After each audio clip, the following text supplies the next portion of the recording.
Hello, hi everyone. Welcome back to our YouTube channel Porahale.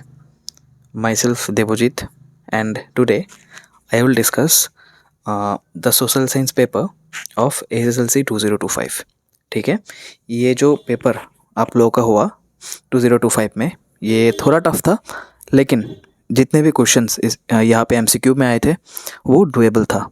और आज ये video के ज़रिए मैं डिस्कस करूँगा कि ये जो पेपर था इसको कैसे टेक्स्ट बुक के ज़रिए सॉल्व करना है। ठीक है, जितना भी क्वेश्चंस आया था इस साल पेपर पे वो सारे के सारे टेक्स्ट बुक पे था ऑलरेडी, सिर्फ क्वेश्चन का फॉर्मेट जो है उन लोगों ने चेंज किया।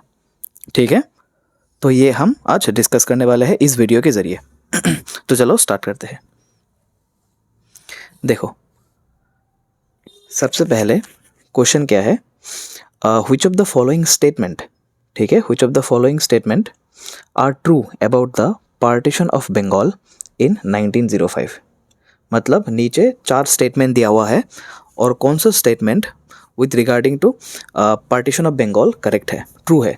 ठीक है, पहला स्टेटमेंट क्या है, it resulted in the second important political upheaval in India after the 1857 revolt. 1857 revolt के बाद ये सबसे बड़ा सेकंड जो पॉलिटिकल अपहेवल था इंडिया पे। ठीक है, ये पहला सेंटेंस है। उसके बाद it was executed to suppress the growing national consciousness in Bengal. उस टाइम पे बंगाल पे जो नेशनल कॉन्शियसनेस का जन्म हुआ था उनको सप्रेस करने के लिए ब्रिटिश ने ये पार्टीशन किया था। थर्ड क्या था, Shillong was made capital of eastern Bengal and Assam. जो ब्रिटिश ने बंगाल को 2 पार्ट में डिवाइड किया था, वेस्टर्न एंड ईस्टर्न बंगाल, तो ईस्टर्न बंगाल एंड असम का जो कैपिटल था वो शिलोंग था। एंड फोर्थ स्टेटमेंट क्या है, it lead to the swadeshi movement. और एक पार्टीशन ऑफ बंगाल जब किया था ब्रिटिश ने, ये पार्टीशन करने के बाद इंडिया पे स्वदेशी मूवमेंट का स्टार्ट हुआ था। ये प्रॉपरली 4 स्टेटमेंट है और आपको इसमें से बोलना है कौन सा ट्रू है। ठीक है, तो चलो अब टेक्स्ट बुक के बारे में हम बात करते हैं। टेक्स्ट बुक में कहाँ लिखा गया था ये देखो, ये आपका टेक्स्ट बुक है, यहाँ पे क्लियरली लिखा हुआ है Dhaka was to be the capital of the proposed eastern Bengal and Assam. British ने जो ईस्टर्न बंगाल एंड असम को बनाया था उसका कैपिटल क्या होगा, ढाका होगा। ठीक है, तो उस हिसाब से ये जो आपका थर्ड वाला स्टेटमेंट है, ठीक है, शिलोंग, ये शिलोंग नहीं होगा, ये क्या होगा, ढाका होगा। तो ये वाला स्टेटमेंट गलत, मतलब थर्ड स्टेटमेंट गलत। अगर थर्ड स्टेटमेंट गलत हुआ तो ये भी गलत होगा क्योंकि इसमें थर्ड स्टेटमेंट है, डी भी गलत होगा क्योंकि इसमें भी थर्ड स्टेटमेंट है, और बी भी गलत होगा क्योंकि इसमें भी थर्ड स्टेटमेंट है। तो सिर्फ अकेला ये ऑप्शन बचा, तो करेक्ट आंसर क्या होगा, ए होगा। ठीक है, बाकी जो सेंटेंस दिया हुआ था उसमें वो भी देख लेते हैं हम। देखो, this event is known as the second important political upheaval in India after the sipahi mutiny. ये भी लिखा हुआ था और ये एग्जैक्टली फर्स्ट सेंटेंस था। ठीक है, उसके बाद मतलब ये जो फर्स्ट स्टेटमेंट है वो करेक्ट है। उसके बाद सेकंड स्टेटमेंट की तरफ देखते हैं। देखो यहाँ पे, in the last part of the 19th century and in the beginning of 20th century the national movement became very strong in the Bengal province। तो उस टाइम पे जो नेशनल मूवमेंट हुआ था इंडिया पे वो बंगाल पे बहुत स्ट्रांग हुआ था। This consciousness and uprising among the people but the British government in dilemma and to suppress this national uprising Lord Curzon created a new province named Eastern Bengal and Assam। तो ये जो national sentiment Bengal पे rise हुआ था उस time पे उसको suppress करने के लिए ब्रिटिश ने जो बंगाल का पार्टीशन किया था। ठीक है, तो मतलब इसका मतलब है कि ये जो सेकंड स्टेटमेंट है वो करेक्ट है। एंड द लास्ट स्टेटमेंट में ये वाला चैप्टर मैंने कवर नहीं किया था, लेकिन ये वाला जो स्टेटमेंट है मैंने अपने वीडियो में भी बोला था कि जो पार्टीशन ऑफ बंगाल हुआ था उसके लिए स्वदेशी मूवमेंट का स्टार्ट हुआ था। तो इसका करेक्ट आंसर कौन सा होगा, 1, 2 and 4। ठीक है, तो चलो नेक्स्ट देखते हैं। Question number 2, which of the following best explain why Gopal Krishna Gokhale Gopal Krishna Gokhale returned his knighthood title to the British government। Gopal Krishna Gokhale ने उनको जो नाइटहुड टाइटल दिया था ब्रिटिश गवर्नमेंट ने उसको क्यों रिटर्न किया था, उसका बेस्ट एक्सप्लेन ये कौन सा सेंटेंस करता है। ठीक है, सबसे पहले बोला he felt the British government was falling to provide adequate governance. उनको लगा कि ब्रिटिश गवर्नमेंट जो है वो फेल हो रहा है एडिक्वेट गवर्नेंस देने में, ठीक है। उसके बाद second statement, he was dissatisfied with his position in the British administration. वो ब्रिटिश का जो पोजीशन था उसके साथ डिससेटिस्फाइड था, ठीक है। थर्ड क्या है, he disagreed with the British policy of partitioning of Bengal. British ने जो बंगाल का पार्टीशन किया था उस पॉलिसी से वो डिसएग्री था। And fourth one, he sought to retire from the public life and focus on personal matter. और फोर्थ स्टेटमेंट क्या है, उन्होंने पब्लिक लाइफ से रिटायर लेने के लिए एंड पर्सनल मैटर पे फोकस करने के लिए ये रिटर्न किया था। देखो आपको भी पता है ये टेक्स्ट बुक पे था। अब देखते हैं टेक्स्ट बुक के, यहाँ पे देखो जब बंगाल का पार्टीशन हुआ था उस टाइम पे बहुत सारे लीडर ने क्या किया, ब्रिटिश के अगेंस्ट प्रोटेस्ट किया, ठीक है। तो यहाँ पे देखना exactly, in spite of this policies Curzon failed to control anti partition movement. उस टाइम पे बहुत ज़्यादा पार्टीशन मूवमेंट जो हो रहा था Bengal of partition of Bengal के खिलाफ, तो उसको रोकने में असमर्थ रहा कर्जन, ठीक है। The firm stand of Congress leader like Surendranath Banerjee, Gopal Krishna Gokhale etcetera against the partition of Bengal set the government into trap. Bipin Chandra Pal urged every leader to give up and return title post honors offered by the British government. उस time पे जो famous leader थे बिपिन चंद्र पाल, उन्होंने सब leader को बोल दिया था कि ब्रिटिश गवर्नमेंट ने जो हमको पोस्ट दिया, टाइटल दिया, ऑनर दिया, उसको रिटर्न करने के लिए। उसके वजह से क्या हुआ, गोपाल कृष्ण गोखले ने क्या किया, उन्होंने अपना जो नाइटहुड टाइटल था उनको ब्रिटिश को इमीडिएटली वापस कर दिया। तो ये एक्चुअली किस लिए हुआ, क्योंकि उस टाइम पे बंगाल का पार्टीशन हुआ था। तो इसका करेक्ट आंसर कौन सा होगा, ये होगा, he disagreed with the British policy of partitioning Bengal, ठीक है, ये होगा। उसके बाद देखते हैं, चलो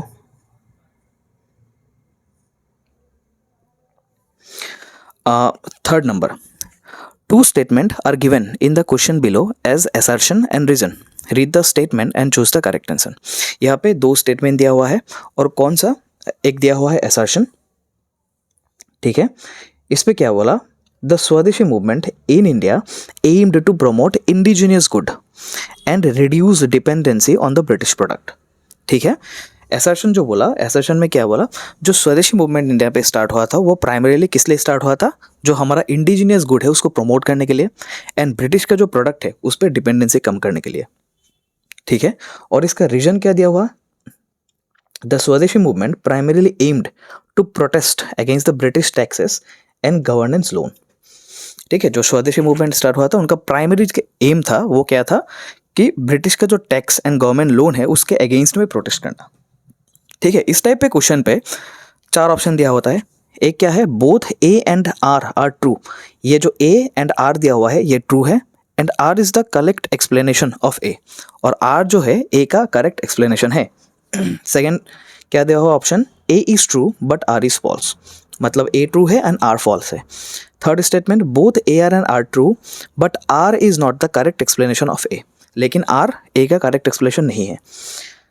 आर फोर्थ स्टेटमेंट क्या है, A is false and R is true, जो ए गलत है एंड आर ट्रू है, ठीक है। तो पहले हम इसको समझते हैं, इस क्या बोला टेक्स्ट बुक के जरिए। देखो यहाँ पे लिखा हुआ है, at the beginning the Swadeshi movement was confined to the boycotting foreign goods and using indigenous good। तो ये तो क्लियर है कि स्वदेशी मूवमेंट किस लिए स्टार्ट हुआ था, जो ब्रिटिश का जो क्लॉथ है या फिर ब्रिटिश का जो गुड है उसको बॉयकॉट करने के लिए, और जो इंडिजिनियस हमारा जो प्रोडक्ट है उसको प्रमोट करने के लिए, ठीक है। उसके बाद people developed a tendency not to pay their taxes, government loan etcetera, thinking the British government a foreign agency only. तब लोगों को समझने लगा कि ब्रिटिश एक फॉरेन एजेंसी है, इसलिए उनका जो टैक्स है, ठीक है, उसको नहीं पे करने के लिए एक मतलब उन्होंने सोचा था। उसका पीपल के अंदर एक टेंडेंसी क्रिएट हुआ था, ठीक है। तो यहाँ पे करेक्ट कौन सा होगा, देखो यहाँ पे क्या होगा, ये जो स्टेटमेंट है स्वदेशी मूवमेंट ये तो करेक्ट है, ठीक है। लेकिन सेकंड स्टेटमेंट ने क्या बोला, the swadeshi movement primarily aimed, उसका जो प्राइमरी एम था ब्रिटिश का टैक्सेस एंड गवर्नमेंट लोन्स के अगेंस्ट में प्रोटेस्ट करना, लेकिन ये नहीं था। क्यों नहीं था, क्योंकि इसका जो प्राइमरी एम था स्वदेशी मूवमेंट का, वो क्या था, वो एक्चुअली था इंडिजिनियस गुड को प्रमोट करना एंड ब्रिटिश के प्रोडक्ट के ऊपर डिपेंडेंसी कम करना, ठीक है। तो अल्टीमेटली इसका जो करेक्ट आंसर होगा वो कौन सा होगा, A is true but R is false. R गलत है, क्योंकि प्राइमरीली एम ये नहीं था, ठीक है, ये था वन ऑफ द एम था, लेकिन प्राइमरीली एम ये नहीं था। तो चलो नेक्स्ट देखते हैं। Who among the following edited a magazine Vande Mataram during the swadeshi movement in India? किसने ये जो मैगजीन वंदे मातरम था इसको एडिट किया था during the swadeshi movement in India? ये तो बहुत ज़्यादा इजी क्वेश्चन है, ठीक है, आप लोगों ने सही किया होगा शायद। इसका जो करेक्ट आंसर है यहाँ पे लिखा हुआ है, ये आपका देख सकते हो, वंदे मातरम बाई अरविंद घोष, ठीक है। अरविंद घोष ने क्या किया था, वंदे मातरम जो मैगजीन है उसको एडिट किया था। तो इसका करेक्ट आंसर क्या होगा, अरविंद घोष, ठीक है। तो चलो नेक्स्ट देखते हैं अब। Consider the following statement about non cooperation movement. यहाँ पे कुछ स्टेटमेंट दिया हुआ है about the non cooperation movement, ठीक है। Which of the following statement are correct, और कौन सा स्टेटमेंट, ये चारों के स्टेटमेंट से कौन सा स्टेटमेंट करेक्ट है अबाउट द मूवमेंट? सबसे पहले, सॉल्ट लॉ वेर चैलेंज्ड। वो जो सॉल्ट लॉस मैंने पढ़ाया था आपको, उसको चैलेंज किया गया था इस मूवमेंट के दौरान। उसके बाद students left the government school, जितने भी स्टूडेंट्स हैं उन्होंने गवर्नमेंट ब्रिटिश के जो स्कूल्स थे उसको लेफ्ट किया था। Unity among the Hindus and Muslims, उस मूवमेंट पे हिंदू एंड मुस्लिम पे एक यूनिटी था। And fourth one, women did not participate, मतलब वुमेन जो थे उन्होंने इस मूवमेंट पे पार्टिसिपेट नहीं किया था। ये चारों स्टेटमेंट दिया हुआ है और उसका इसमें से आपको करेक्ट बोलना है, ठीक है। तो चलो पहले हम वो जो टेक्स्ट बुक है उस पर देखते हैं। देखो ये आपका टेक्स्ट बुक है एग्जैक्टली सेम। यहाँ पे देखो द नॉन कोऑपरेशन मूवमेंट, ठीक है, both Hindus and Muslim participated in it. Hindus and Muslim ने पार्टिसिपेट किया था इस मूवमेंट पे, तो उनके बीच में यूनिटी था, ठीक है। तो एक स्टेटमेंट तो करेक्ट हो गया। उसके बाद many students left government school and colleges, बहुत सारे स्टूडेंट्स ने गवर्नमेंट स्कूल एंड कॉलेजेस को लेफ्ट किया, ठीक है, ये भी करेक्ट था। उसके बाद the women too actively took part in the movement, women जो थे इस मूवमेंट पे एक्टिवली पार्ट हिस्सा थे, तो एक स्टेटमेंट गलत हो गया क्योंकि वहाँ पे बोला वुमेन ने पार्टिसिपेट नहीं किया था, ठीक है। तो चलो फिर से क्वेश्चन पे चलते हैं। देखो ये जो ऑप्शन है वुमेन डिड नॉट पार्टिसिपेट, ये गलत है, ठीक है। तो चार ऑप्शन से हटा दो, ये गलत है, नंबर ए ऑप्शन गलत है, ये वाला डी ऑप्शन गलत है, तो बचा बी एंड सी, उसमें से कौन सा करेक्ट होगा, ठीक है। तो यहाँ पे देखो ये दो तो करेक्ट है क्योंकि हमने जस्ट देखा, और ये जो सॉल्ट लॉ है एक्चुअली कब आया था, सिविल डिसोबीडियंस मूवमेंट के दौरान आया था, नॉन कोऑपरेशन नहीं, तो ये गलत है। तो वन ऑप्शन गलत है, मतलब सी भी क्रॉस कर दो। तो करेक्ट आंसर कौन सा होगा, बी होगा, 2 and 3, ठीक है। उसके बाद देखते हैं Which of the following were the provisions of Indian Independence Act 1947? British ने जो इंडियन इंडिपेंडेंस एक्ट 1947 लाया था, इसमें से कौन सा प्रोविजंस करेक्ट है, ठीक है। सबसे पहला क्या बोला, Indian Pakistan were to become independent on 15 August 1947। Second क्या बोला, each dominion was to have a prime minister appointed by the king, ठीक है। थर्ड ऑप्शन क्या बोला, two dominion of India and Pakistan were to be established and their constituent assemblies were to decide to whether remain within the British Commonwealth of Nations और not. And fourth क्या बोला, the legislature of both the dominions were restricted to making laws only under the supervision of British parliament, ठीक है। पहले हम जो आपका text book है वो देखते हैं। देखो ये था इंडियन इंडिपेंडेंस एक्ट और इसमें क्लियरली लिखा हुआ है Indian Pakistan were to become independent on August 15, 1947।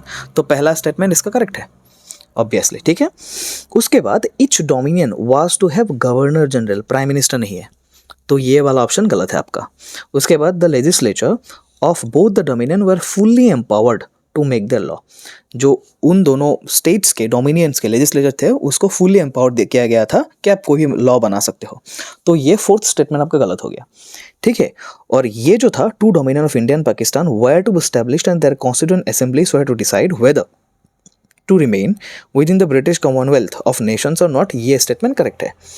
तो यहाँ पे देखना ये जो पहला स्टेटमेंट है करेक्ट है, सेकेंड स्टेटमेंट गलत है क्योंकि यहाँ पे प्राइम मिनिस्टर नहीं था, क्या था यहाँ पे गवर्नर जनरल था, ठीक है, देख सकते हो यहाँ पे, ठीक है। तो सेकेंड वाला ऑप्शन तो गलत हो गया, यहाँ पे ए कैंसिल कर दो, ये वाला कैंसिल कर दो, डी, अब बचा बी एंड सी, ठीक है, ये भी करेक्ट है।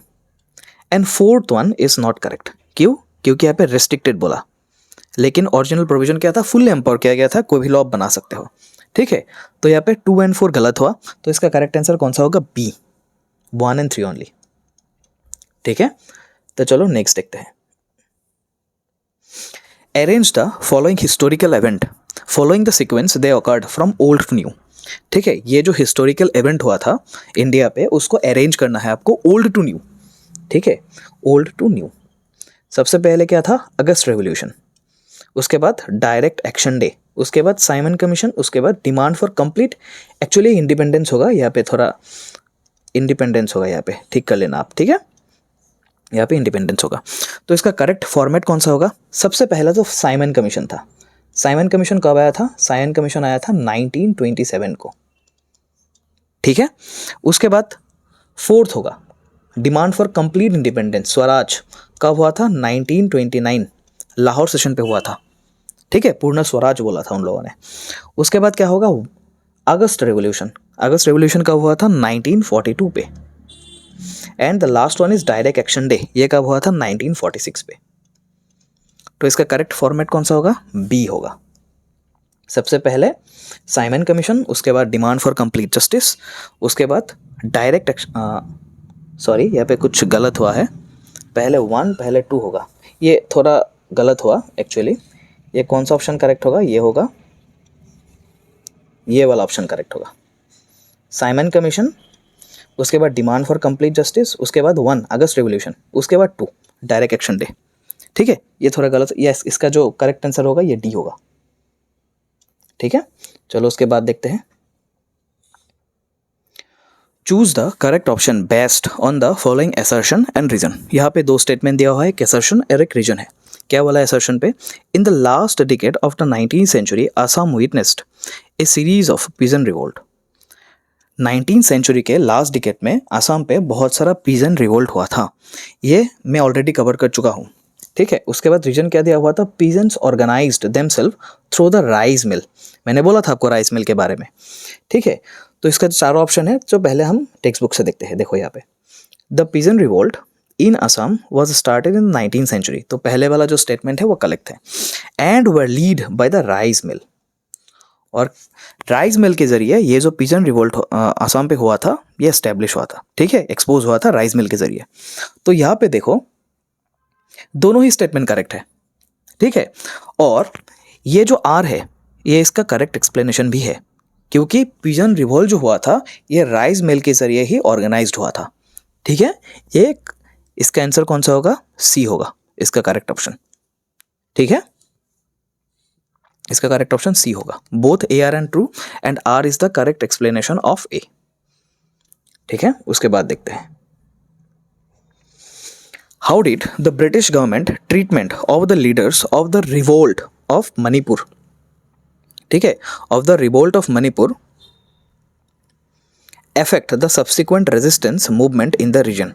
देखो ब्रिटिश गवर्नमेंट का जो ट्रीटमेंट था, जो रिवोल्ट ऑफ मणिपुर हुआ था 1890s के दौरान, ठीक है, तो उसके बाद उसका जो subsequent after the affect the subsequent resistance movement, उस टाइम पे जो रिवोल्ट ऑफ मणिपुर हुआ था उसके बाद उस रीजन पे कैसे जो मूवमेंट हुआ था वो इफेक्ट हुआ था, ठीक है। सो इसका जो पहला स्टेटमेंट है, it encouraged further resistance bye demonstrating the British authority could be contested. उसके बाद फर्दर रेजिस्टेंस किया था मणिपुर के लोगों ने, it lead to the decline of local resistance due to the increased repression. British ने जो रिप्रेस किया था उस रिवोल्ट को, उसके बाद जो लोकल रेजिस्टेंस था ब्रिटिश के अगेंस्ट में वो डिक्लाइन हुआ था। उसके बाद it created a sense of cooperation between the British authorities and the local leaders. And fourth one, it did not have any significant impact on the future resistance movement. देखो revolt of Manipur जब हुआ था, British ने क्या किया था, टिकेंद्रजीत को hang किया था, ठीक है। उस टाइम पे ब्रिटिश ने ब्रूटली सप्रेस किया था उस मणिपुर रिवोल्ट को। उसके बाद क्या हुआ था, वो ब्रूटल सप्रेशन के बाद जो लोकल रेजिस्टेंस था, लोकल जो लोग थे ब्रिटिश के अगेंस्ट में मतलब इतना प्रोटेस्ट नहीं किया करते थे, क्योंकि उन लोगों के जो लीडर्स है उसको बेरहमी से ब्रिटिश ने हैंग कर दिया था, ठीक है। तो इसका जो करेक्ट आंसर होगा ये कौन सा होगा, बी। इसका जो करेक्ट आंसर होगा ये होगा B, it lead to the decline in the local resistance due to the increased repression, ठीक है। उसके बाद according to Heramba Kanta Barpujari, several Brahmin Purohit of Upper Assam joined the 1857 revolt, which was the correct reason for it. 1857 के दौरान according to Heramba Kanto बरपुजारी, ठीक है, अपर असम के जो ब्राह्मण पुरोहित लोग थे उन्होंने ये जो रिवोल्ट था उसको ज्वाइन किया था. क्यों? इसका करेक्ट रीजन कौन सा था? सबसे पहले they supported the cause of Ahom aristocracy. They lost their jobs of the British annexation of Assam. The British took away their excess Lakheraj revenue free land. And the fourth one, they wanted to free India from the British. इसका जो correct statement है ये पहले हम text book से देखते हैं. ठीक है, देखो यहाँ पे क्लियरली लिखा हुआ है टेक्स्ट बुक पे. According to the eminent historian H.K. Borpujari, several Brahmin Purohit of Upper Assam joined the revolt of 1857 against the British because the government took away the excess of Lakhraj and untaxed land which they have been occupying and enjoying since ages, and also fixed revenue on the remaining land. देखो उस time के जो ब्राह्मण हुआ करते थे, ब्राह्मण लोग, उन लोगों को जितना भी किंग थे उस टाइम के, वो लोग क्या करते थे, कुछ लैंड डोनेट कर देते थे. ठीक है, और ये रेवेन्यू फ्री था, टैक्स फ्री था, इस पर कोई टैक्स नहीं लगता था. लेकिन ब्रिटिश आने के बाद ये क्या किया, ये जो जितना भी टैक्स्ड अनटैक्स्ड लैंड है, ठीक है, ये लेना स्टार्ट कर दिया पुरोहित लोगों से. तो इसकी वजह से क्या किया, जो पुरोहित लोग थे इन्होंने ब्रिटिश के अगेंस्ट में रिवोल्ट किया. तो इसका करेक्ट आंसर कौन सा होगा? इसका करेक्ट आंसर होगा सी. इसका करेक्ट आंसर होगा ये C. The British took away their excess lakhraj revenue free land. इसके वजह से उन लोगों ने क्या किया, प्रोटेस्ट किया ब्रिटिश के अगेंस्ट में. उसके बाद देखते हैं, the consumption of Akbari opium in Assam fell from 1615 mounts in 1920-21 to 993 mount in 1922-23. Which of the following statement correctly explain the fall of consumption of opium? देखो 1920, 21 एंड 1922-23 के बीच में जो ओपियम का कंजम्पशन था असम में बहुत ज़्यादा कम हुआ था, फॉल हुआ था. किस लिए? The British government recognising the ill effect of opium consumption. देखो ये तो ब्रिटिश कभी भी नहीं करेगा, क्योंकि उनको ब्रिटिश को सिर्फ एक मनी से मतलब है. ठीक है, उन लोगों को कोई इथिक्स पता नहीं था उस टाइम पे, specially against the Indian people. उसके बाद B, people understand the ill effect of opium consumption. ये अगर सच होता तो आज शायद वर्ल्ड थोड़ा अलग होता. There was fall in demand for opium among the people. ये तो कभी भी नहीं हो सकता. And vigorous anti opium campaign lead by the Congress worker. उस टाइम पे जो कांग्रेस के वर्कर थे उन्होंने क्या किया, एंटी ओपियम कैंपेन चलाया था. ये मैंने एक्चुअली डिस्कस किया था क्लास में, ठीक है, यूट्यूब में डिस्कस किया था मैंने ऑलरेडी. तो इसका करेक्ट आंसर देखते हैं. देखो, as a result of the vigorous anti opium campaign lead by the Congress worker, the consumption of Akbari opium fell from the 1615 amount to 993 amount. ठीक है, तो इसका करेक्ट आंसर कौन सा होगा? ये होगा D, vigorous anti opium campaign lead by the Congress worker. उसके बाद देखते हैं नेक्स्ट क्वेश्चन क्या था. From the following options choose the program and the freedom movement lead by Mahatma Gandhi in which Liladhar Barua from Assam joined. मतलब यहाँ पे कुछ ऑप्शंस दिया गया है जिसमें लीलाधर बरुआ असम से ज्वाइन किया था अलॉन्ग विथ महात्मा गांधी. ठीक है, इसका जो ऑप्शंस था कौन सा था, पहले था डांडी मार्च नॉन कोऑपरेशन मूवमेंट, उसके बाद डांडी मार्च सिविल डिसोबीडियंस मूवमेंट. तो इसका डायरेक्टली हम टेक्स्ट बुक से देखते हैं. देखो, civil disobedience movement and Assam 1930 to 1934. यहाँ पे लिखा हुआ है Liladhar Barua joined the Dandi march. तो लीलाधर बरुआ ने डांडी मार्च, गांधी जी के जो डांडी मार्च थे उनको ज्वाइन किया था. एंड उस टाइम पे सिविल डिसोबीडियंस मूवमेंट चल रहा था. तो इसका करेक्ट आंसर कौन सा होगा? ये होगा डांडी मार्च सिविल डिसोबीडियंस मूवमेंट. ठीक है, नेक्स्ट देखते हैं. Match the following and choose the correct answer. ये तो इजी है क्योंकि मैं ऑलरेडी ये करा चुका हूँ आपके क्लास पे. ठीक है, सबसे पहले देखो, ज्ञान प्रदायिनी हवा मैंने बोला था, कौन था इसका? आनंदरम ढेकियाल-फुकन. ठीक है, आनंदरम ढेकियाल-फुकन था. तो यहाँ पे मैं मार्क कर देता हूँ ऐसा. इसका क्या होगा? 4A होगा. ठीक है, 4A होगा. देखो, उसके बाद बंदिनी भारत. ठीक है, बंदिनी भारत किसने लिखा था? अंबिकागिरी रायचौधरी ने लिखा था.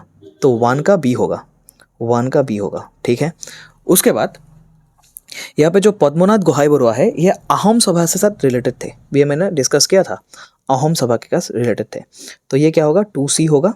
And last one, third, Lakshminath Bezbaruah, इन्होंने बीन बोरागे लिखा था. तो ये करेक्ट आंसर कौन सा होगा? ए होगा। ठीक है, ये आपको आना चाहिए क्योंकि मैंने ये डिस्कस किया था ऑलरेडी। उसके बाद which of the following is true about the Gandhara style, ये भी हमने डिस्कस किया था। ठीक है, जो गांधारा स्टाइल के आर्ट थे तो उसका जो फीचर्स कौन सा था, देखो the central theme was the Hindu deities. ये तो सरासर गलत है क्योंकि आपको पता है गांधारा स्टाइल बुद्धा के स्टैचू बनाते थे, तो ये बुद्धिज्म के साथ रिलेटेड था। It was developed mainly in the western Uttar Pradesh, ये वेस्टर्न उत्तर प्रदेश में डेवलप्ड हुआ था। It was influenced by Mathura style only, and the last one it is associated with the Greco Roman style. ठीक है, तो पहले हम टेक्स्ट बुक से देखते हैं। यहाँ पे देखो, the Gandhara sculptures were developed mainly in the north west Pakistan and east Afghanistan. तो ये उत्तर प्रदेश में डेवलप नहीं हुआ, ये डेवलप्ड हुआ north west Pakistan and east Afghanistan पे। उसके बाद, और ये मेनली बुद्धा स्टैचू के साथ रिलेटेड थे, तो हिंदू डेटीज नहीं होगा। उसके बाद यहाँ पे एक चीज और लिखा हुआ है, जो ग्रीको रोमन स्टाइल था इसके साथ ये इन्फ्लुएंस था। ठीक है, तो यहाँ पे एक चीज देखना, तो पहले वाला जो स्टेटमेंट है ये तो गलत है क्योंकि बुद्धा के स्टैचू से रिलेटेड था, बुद्धिज्म के साथ रिलेटेड था। सेकेंड वाला भी गलत है क्योंकि ये north west Pakistan and Afghanistan पे डेवलप्ड हुआ था। It was influenced by Mathura style, ये तो गलत है क्योंकि गांधारा स्टाइल से ही मथुरा स्टाइल का इन्फ्लुएंस हुआ था, तो ये उल्टा लिखा है इन लोगों ने। Last one is correct, it is associated with the Greco Roman style. ठीक है, तो इसका करेक्ट आंसर कौन सा होगा? Greco Roman style. उसके बाद देखते हैं, how does the cultural heritage of India reflect it's historical diversity. हमारा इंडिया का जो कल्चरल हेरिटेज है, ये हमारे जो हिस्टोरिकल डाइवर्सिटी था उसको रिफ्लेक्ट करते थे। देखो, ये इलिमिनेट के जरिए हम कर सकते हैं। यूनिफॉर्म पॉलिटिकल हिस्ट्री, हमारा जो जितना भी इंडिया का पॉलिटिकल हिस्ट्री था वो कभी भी यूनिफॉर्म नहीं था, तो ये पहले सरासर गलत है। उसके बाद थर्ड ऑप्शन देखो, through a unified national language, हमारा नेशनल लैंग्वेज यूनिफाइड नहीं है। उसके बाद through a single style of architecture, India पे बहुत ज़्यादा आर्किटेक्चर था उस टाइम पर, तो सिंगल स्टाइल तो कभी भी नहीं होगा इन्फ्लुएंस। ठीक है, तो इसका करेक्ट जो आंसर होगा कौन सा होगा? Through the various languages, festivals, art representing different regions. ये इजी था, ठीक है, मॉडरेटली इजी था ये।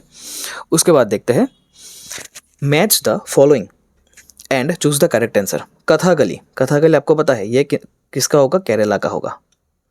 ठीक है, तो इसका 1 के साथ बी होगा, ये वाला। ठीक है, उसके बाद देखो, भरतनाट्यम किसके साथ था? भरतनाट्यम था तमिलनाडु के साथ, तो 2 का सी होगा, ये भी करेक्ट होगा। कथक नॉर्दर्न इंडिया था, तो ये 3 का डी होगा। And the last one Kuchipudi, it is related to Andhra Pradesh, तो 4 का ए होगा। तो इसका जो करेक्ट स्टेटमेंट होगा वो कौन सा होगा? The correct statement is a. ठीक है, 16 का करेक्ट आंसर कौन सा होगा? ए होगा।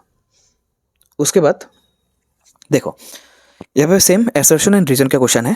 असर्शन में क्या बोला? During the Indus valley civilisation diverse ways of worshipping were observed. मतलब क्या है? इंडस वैली सिविलाइजेशन के टाइम पे बहुत सारा वेज पे वर्शिप किया जाता था, and various deities were worship by the people, और डिफरेंट डिफरेंट डेटीज को उस टाइम लोगों ने वर्शिप किया था। एंड द रीजन क्या था? The ancient religious tradition of India accepted the principle of tolerance, coexistence and assimilation among the new traditions of religion. हमारा जो एंशिएंट रिलीजियस ट्रेडिशंस था उस टाइम पे इंडिया पे, तो वो प्रिंसिपल ऑफ टॉलरेंट, मतलब सभी धर्मों के जो ट्रेडिशंस था, ये न्यू रिलीजन्स एस्टैब्लिश्ड हुआ था, टॉलरेंट था, कोएग्जिस्टेंस सबके साथ था, एंड एसिमिलेशन, और एसिमिलेट करता था। ठीक है, देखो दोनों स्टेटमेंट करेक्ट है, ये भी करेक्ट है क्योंकि इंडस वैली सिविलाइजेशन के टाइम पे बहुत वेरियस डेटीज को वर्शिप किया था। आपको पता है मदर गॉडेस भी था, पशुपति भी था, शिवा का जो स्टैचू था वो भी वर्शिप करते थे। उसके बाद ये तो स्टेटमेंट भी करेक्ट है क्योंकि इंडिया पे बहुत ज़्यादा रिलीजन्स और ट्रेडिशंस आए थे उस टाइम पे। उसके बाद तो वहाँ पे हमारा जो ट्रेडिशंस है, रिलीजियस ट्रेडिशन, वो टॉलरेंस पे ऊपर डिपेंडेंट है, नो कोएग्जिस्टेंस के ऊपर डिपेंडेंट है, एंड एसिमिलेशन के ऊपर डिपेंडेंट है। तो दोनों स्टेटमेंट करेक्ट है। लेकिन यहाँ पे देखना, एक्चुअली ये इंडस वैली सिविलाइजेशन के बारे में बात करता था, ठीक है, लेकिन ये ancient religious tradition of India, ये एक ब्रॉडर कंसेप्ट है, ये बहुत ज़्यादा ब्रॉड कंसेप्ट के बारे में बात करता था। एंशिएंट रिलीजियस ट्रेडिशन मेनली कहाँ से स्टार्ट हुआ था? आप मान सकते हो वैदिक एरा से स्टार्ट हुआ था, वैदिक एरा, उसके बाद पोस्ट वैदिक एरा। ठीक है, तो ये जो रीज़न है ना, ये असर्शन के करेक्ट एक्सप्लेनेशन नहीं है क्योंकि जो रीज़न पे दिया हुआ है एक ब्रॉडर कंसेप्ट के जरिए बात करता था, लेकिन जो पर्टिकुलर असर्शन में दिया हुआ है ये सिर्फ इंडस वैली सिविलाइजेशन के बारे में बात करता था। तो एक्चुअली इसका जो करेक्ट आंसर होगा 17 का जो करेक्ट आंसर होगा ये होगा ए।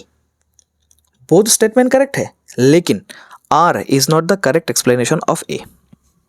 क्योंकि देखो आप यहाँ पे भी देख सकते हो टाइमलाइन का भी डिफरेंस है। इंडस वैली सिविलाइजेशन सबसे पहले था हमारा, उसके बाद जो रिलीजियस ट्रेडिशन थे वो टॉलरेंट थे, को एग्जिस्टेंट थे, एसिमिलेंट थे टॉवर्ड द न्यू रिलीजन, जैसे बुद्धिज्म, जैनिज्म, इस्लामिक। ठीक है, तो ये एक्चुअली टाइमलाइन के जरिए जो रीजन में स्टेटमेंट दिया हुआ है ये बाद में हुआ था, बहुत बाद में। एंड असर्शन जो इंडस वैली सिविलाइजेशन था वो बहुत पहले हुआ था।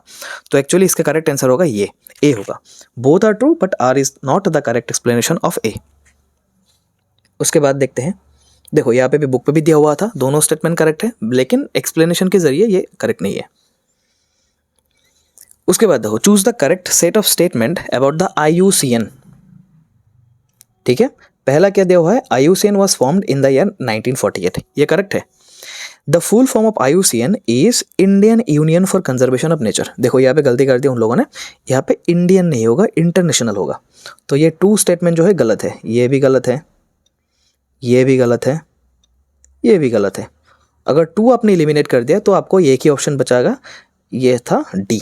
तो इसका करेक्ट स्टेटमेंट, करेक्ट जो ऑप्शंस था ये कौन सा होगा, डी होगा। ठीक है, उसके बाद देखते हैं, which among the following options is correct for the quaternary sector.